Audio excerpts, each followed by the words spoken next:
মেসিদের সামনেই উড়লো বাংলাদেশের পতাকা। প্রিয় দর্শক, বিশ্বকাপ প্রস্তুতি ম্যাচে হন্ডুরাসের বিপক্ষে আজ খেলতে নেমেছিল আর্জেন্টিনা, যেখানে এই ম্যাচে মাঠে নেমে আর্জেন্টিনা 2-0 গোলের দারুণ একটা জয় তুলে নিয়েছে। যেখানে ম্যাচের 37তম মিনিটে লাউতারো মার্টিনেজের পেনাল্টি গোল, আর এরপরে দ্বিতীয়ার্ধে ম্যাচের 54তম মিনিটে জুয়েলিয়ানো সিমিওনের গোল, আর এই দুই গোলেই দারুণভাবে জয় তুলে নিয়েছে আর্জেন্টিনা।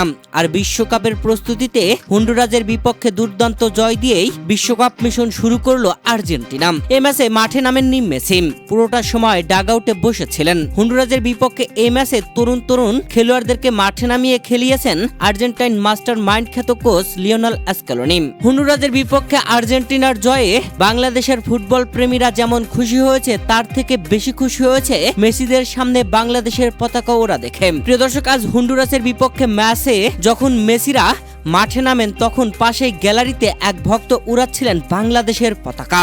একই ক্যামেরায় ধরা পড়ে এই দৃশ্য, যে দৃশ্য মন কেড়ে নিয়েছে বাংলাদেশের আর্জেন্টিনা ও মেসি ভক্তদের। প্রিয় দর্শক, আর্জেন্টিনা ও হন্ডুরাসের ম্যাচ চলাকালীন সময়ে গ্যালারিতে বাংলাদেশের পতাকা উঠতে দেখা আপনার কাছে কেমন লেগেছে জানাবেন কমেন্ট করে।